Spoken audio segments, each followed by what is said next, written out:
வேதியியல்னாலே உங்களுக்கு போர் அடிக்குதா? அது ஏதோ லேப்ல மட்டும் நடக்கிற ஒரு விஷயம் நினைச்சிட்டு இருக்கீங்களா? ஒரு நிமிஷம் யோசிச்சு பாருங்களேன். நாம குடிக்கிற சோடால இருந்து நம்ம வீட்ல போடுற ஊறுகாய் வரைக்கும் எல்லாத்துலயுமே கெமிஸ்ட்ரி தான் இருக்கு. வாங்க, நம்மள சுத்தி நடக்கிற இந்த டெய்லி மேஜிக் பின்னாடி இருக்கிற சயின்ஸை இன்னைக்கு நம்ம சிம்பிளா புரிஞ்சுக்க போறோம். எப்பவாவது யோசிச்சு பார்த்திருக்கீங்களா? ஒரு கூல் ட்ரிங்க்ஸ் பாட்டில தொறக்கறப்போ அந்த சிஸ்ஸுன்னு ஒரு சத்தம் வரும்ல, அதோட சேர்ந்து நுரையும் குமிழ்களும் பொங்கி வெளிய வருமே, அது எப்படி நடக்குது? அதுக்கு பின்னாடி ஒரு ரகசியம் இருக்கு. அப்புறம் இது நம்ம கிச்சன்ல நடக்கிற ஒரு மேஜிக். நம்ம பாட்டி அம்மாலாம் ஊறுகாய் போடுவாங்க இல்லையா? நல்லா கல்லு மாதிரி இருக்கிற மாங்காய உப்பு தண்ணியில போடுறாங்க. கொஞ்ச நாள் கழிச்சு பார்த்தா அது எப்படி சுருங்கி சூப்பரான ஊறுகாயா மாறுது. கடைசியா இன்னொரு கேள்வி. நாம குடிக்கிற தண்ணில ரொம்ப ரொம்ப கொஞ்சமா ஒரு சின்ன அளவுல கலக்கிற ஃப்ளோரைடு நம்ம பல்ல சொத்தையாகாம எப்படி காப்பாத்துது? இந்த 3 வித்தியாசமான கேள்விகளுக்கும் பதில் ஒரே ஒரு கெமிஸ்ட்ரி கான்செப்ட் தான். ஆமாங்க, அந்த மேஜிக்கோட பேரு தான் கரைசல்கள், அதாவது சொல்யூஷன்ஸ். ஓ, இது புக்ல படிச்ச வார்த்தையாச்சே நினைக்கிறீங்களா? ஆனா இது வெறும் வார்த்தை இல்லைங்க. நம்ம உலகத்தையே இயக்குற ஒரு பெரிய சக்தி. வாங்க, அது என்னன்னு கொஞ்சம் டீப்பா பார்க்கலாம். சரி, முதல்ல பேசிக்ஸ்ல இருந்து ஆரம்பிக்கலாம். கரைசல்னா என்ன? அது ஒரு படித்தான கலவை. ரொம்ப டெக்னிக்கலா போகுதோ? சிம்பிளா சொல்றேன். ஒரு டம்ளர் தண்ணியில சர்க்கரைய போட்டு நல்லா கலக்குறீங்கன்னு வைங்க. இப்போ அந்த தண்ணியில மேல கொஞ்சம் குடிச்சாலும் சரி, கீழ இருந்து குடிச்சாலும் சரி, ஒரே மாதிரி இனிக்கும் இல்லையா? சக்கரை தனியா, தண்ணி தனியா தெரியாது. எல்லாம் ஒன்னா கலந்துரும். இதுதான் ஒரு படித்தான கலவை. இதுல கரையிற அந்த சக்கரை தான் கரைபொருள், அதாவது சொல்யூட். அதை கரைக்கிற தண்ணி தான் கரைப்பான், அதாவது சால்வெண்ட். சிம்பிள், கரெக்டா? இப்ப இந்த டேபிள பாருங்க. இங்க தான் விஷயம் இன்னும் இன்ட்ரெஸ்டிங்கா மாறுது. பொதுவா கரைசல்னாலே தண்ணி மாதிரி இருக்கும்னு நாம நினைப்போம். ஆனா அப்படி இல்ல. நாம குடிக்கிற சோடால என்ன நடக்குது? கார்பன் டை ஆக்சைடுங்கிற வாயு தண்ணில கரையுது, அதாவது கேஸ் அண்ட் லிக்விட். காருக்கு யூஸ் பண்ற ஆன்டி ஃப்ரீஸ்ல ஒரு லிக்விட் இன்னொரு லிக்விட்ல கரையுது. ஏன், இன்னும் சொல்லப்போனா நம்ம வீட்ல இருக்கிற பித்தளை பாத்திரம் கூட ஒரு கரைசல் தான். அதுல துத்தநாகம்ங்கிற திடப்பொருள் தாமிரங்கிற இன்னொரு திடப்பொருள்ல கரையுது. அப்போ இது ஒரு சாலிட் இன் சாலிட் சொல்யூஷன். கெமிஸ்ட்ரி எவ்வளவு ஆச்சரியமா இருக்கு பாத்தீங்களா?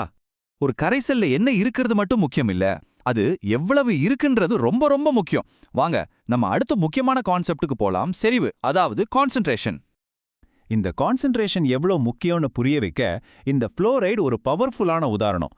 தண்ணியில 10 லட்சத்துல ஒரு பங்கு, அதாவது வெறும் 1 ppm ஃப்ளோரைடு இருந்தா அது நம்ம பல்லுக்கு ஒரு வரம் மாதிரி, பல் சொத்தையே தடுக்கும். ஆனா அதுவே வெறும் 1.5 ppm மாறுச்சுன்னா நம்ம பல்லுல கரை படிய ஆரம்பிச்சிடும். இதை விட அதிகமானா அது எலிக்க வைக்கிற விஷமா மாறிடும். பாத்தீங்களா, ஒரு மருந்துக்கும் விஷத்துக்கும் இருக்கிற வித்தியாசம் ஒரு சின்ன அளவு தான்.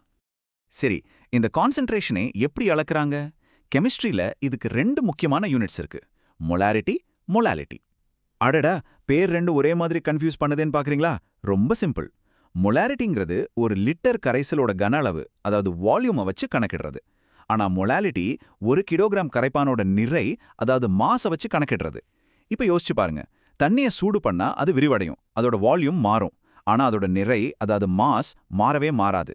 அதனால டெம்பரேச்சர் மாறக்கூடிய சோதனைகள்ல மாஸ் மாறாததால மொலாலிட்டி தான் ரொம்ப துல்லியமான ரிசல்ட்டை கொடுக்கும். இது உங்க பரீட்சைக்கும் ரொம்ப முக்கியமான ஒரு பாயிண்ட், நோட் பண்ணிக்கோங்க. இதுவரைக்கும் ஒரு கரைசல்ல இருக்கிற பொருளோட அளவு எவ்ளோ முக்கியம்னு பார்த்தோம். இப்ப அது மேல இருக்கிற விசை, அதாவது பிரஷர், எவ்ளோ பெரிய தாக்கத்தை ஏற்படுத்துதுன்னு பார்க்கலாம். இது நம்மள நேரா ஹென்ரியோட விதிக்கு, அதாவது ஹென்ரிஸ் லாக்கு கூட்டிட்டு போகுது. இந்த விதியை படிக்கும்போது கொஞ்சம் தலைய சுத்துற மாதிரி இருக்கலாம். ஆனா இதுக்கு பின்னாடி இருக்கிற ஐடியா ரொம்ப ரொம்ப சிம்பிள். ஒரு லிக்விட் மேல நீங்க எவ்வளவு பிரஷர் கொடுக்குறீங்களோ அந்த அளவுக்கு கேஸ் அந்த லிக்விட்ல கரையும். பிரஷர் அதிகம், கரையும் கேஸ் கூட அதிகம். அவ்வளவுதான் மேட்டர். இப்ப புரியுதா? நம்மளோட முதல் கேள்விக்கான பதில் இங்க தான் இருக்கு. சோடா பாட்டிலுக்குள்ள கார்பன் டை ஆக்சைடு கேஸை பயங்கரமான பிரஷர்ல அடைச்சு வைக்கிறாங்க. நாம மூடிய திறந்ததும் என்ன ஆகுது? ஷ்னு சத்தத்தோட பிரஷர் ரிலீஸ் ஆகுது. ஹென்ரியோட விதிப்படி பிரஷர் குறைஞ்சா கேஸால அந்த தண்ணிக்குள்ள இருக்க முடியாது. உடனே அது குமிழ்களா பொங்கிக்கிட்டு வெளியே தப்பிச்சு ஓடி வருது. செம்ம ஆஹா மொமெண்ட் இல்ல இது? ஹென்ரியோட விதி வெறும் சோடா பாட்டிலோட முடியல, இது நம்ம உயிருக்கும் சம்பந்தப்பட்டது. எப்படின்னு கேக்குறீங்களா? ஒரு ஸ்கூபா டைவரை எடுத்துக்கலாம். அவங்க கடலுக்கு அடியில ஆழமா போக போக பிரஷர் அதிகமாகும். அப்போ அவங்க சுவாசிக்கிற காத்துல இருக்கிற நைட்ரஜன் அவங்க ரத்தத்துல அதிகமா கரைய ஆரம்பிக்கும். இது வரைக்கும் பிரச்சனை இல்ல.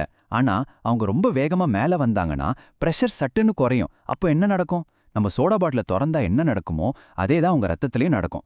கரைஞ்சிருந்த நைட்ரஜன் எல்லாம் வேக வேகமா குமிழ்களா வெளியே வந்து இந்த பென்ஸ்னு சொல்ற ஒரு பயங்கரமான உயிருக்கே ஆபத்தான நிலையை உருவாக்கிடும். பிரஷரை பத்தி பார்த்தாச்சு. இப்ப வாங்க அடுத்த ஒரு பெரிய கான்செப்டுக்கு போவோம். சவ்வூடு பரவல், அதாவது ஆஸ்மோசிஸ். இதுவும் கரைசல்களோட ஒரு முக்கியமான பண்பு தான். இயற்கையில நம்ம பார்க்குற பல மேஜிக் மாதிரி விஷயங்களுக்கு இதுதான் காரணம். ஆஸ்மோசிஸ்னா என்ன? சிம்பிளா சொல்லணும்னா இது இயற்கையோட ஒரு பேலன்சிங் ஆக்ட். ஒரு மெல்லிய படதா மாதிரி இருக்கிற சவ்வு இருக்குன்னு வச்சுக்கோங்க. அதுக்கு இந்த பக்கம் தண்ணி அதிகமாகவும் அதுல கரைஞ்சிருக்கிற பொருள் கம்மியாவும் இருக்கு. அந்த பக்கம் தண்ணி கம்மியாவும் கரைஞ்சிருக்கிற பொருள் அதிகமாவும் இருக்கு. இப்போ என்ன நடக்கும் தெரியுமா? தண்ணி செறிவு கம்மியா இருக்கிற இடத்துல இருந்து செறிவு அதிகமா இருக்கிற இடத்துக்கு போகும். எதுக்கு? ரெண்டு பக்கத்தையும் சமன்படுத்ததான். இப்போ நம்ம ரெண்டாவது கேள்விக்கு வருவோம். உப்பு தண்ணில போடுற மாங்காய்க்கு உள்ள உப்பு கம்மி, வெளிய இருக்கிற தண்ணில உப்பு அதிகம். அப்போ ஆஸ்மோசிஸ் விதிப்படி என்ன நடக்கும்? மாங்காக்குள்ள இருக்கிற தண்ணியெல்லாம் வெளிய உப்பு தண்ணிக்கு ஓடி வந்துடும், ரெண்டு பக்கத்தையும் பேலன்ஸ் பண்ண. அதனாலதான் மாங்காய் சுருங்கி போடுது. இதே கான்செப்ட் தான் வாடிப்போன பூவை தண்ணில போட்டா மறுபடியும் ஃப்ரெஷ் ஆகிறதுக்கும் காரணம். ஏன் ஹாஸ்பிட்டல்ல நமக்கு ஏத்துற ட்ரிப்ஸ் கூட நம்ம ரத்தத்தோட உப்பு செறிவுக்கு சரியா பொருந்துற மாதிரி இருக்கணும். இல்லனா நம்ம ரத்த செல்கள் ஒன்னு வெடிச்சிடும், இல்லனா சுருங்கிடும்.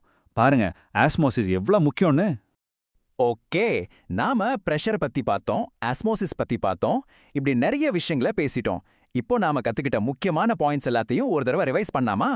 முக்கியமா நாம பேசின ஹென்ரியோட விதி, ஆஸ்மோசிஸ் மாதிரி விஷயங்கள் எல்லாமே கெமிஸ்ட்ரியில தொகைசார் பண்புகள், அதாவது கொலிகேட்டிவ் ப்ராப்பர்ட்டிஸ்ங்கிற ஒரு தலைப்புக்கு கீழே வருது. அப்படின்னா என்னன்னா, இந்த பண்புகள் எல்லாம் அந்த கரைசல்ல என்ன பொருள் கரைஞ்சிருக்குங்கிறத பொறுத்ததில்ல. உதாரணத்துக்கு அது சர்க்கரையா உப்பான்றது முக்கியம் இல்ல. ஆனா எத்தனை துகள்கள், அதாவது பார்ட்டிகல்ஸ் கரைஞ்சிருக்குங்கிறத மட்டும்தான் பொறுத்தது. சோடால பொங்குறதுக்கு காரணம் அது CO2 கேஸா இருக்கிறது இல்ல, அதுல எவ்வளவு கேஸ் துகள்கள் இருக்குன்றது தான். இதுதான் கெமிஸ்ட்ரியோட அடிப்படை அழகே. இப்போ உங்களுக்கு இந்த கெமிஸ்ட்ரியோட அடிப்படை விதிகள் தெரிஞ்சிருச்சு. இனிமே கெமிஸ்ட்ரிங்கிறது உங்களுக்கு வெறும் ஒரு பாடம் இல்ல, இந்த உலகத்தையே பார்க்கறதுக்கான ஒரு புது கண்ணாடி. இப்போ உங்களை சுத்தி பாருங்க. இன்னைக்கு நாம கத்துக்கிட்ட இந்த விதிகளை வச்சு உங்க கண்ணுல படுற வேற என்னென்ன மேஜிக்கா உங்களால விளக்க முடியும்னு யோசிச்சு பாருங்க.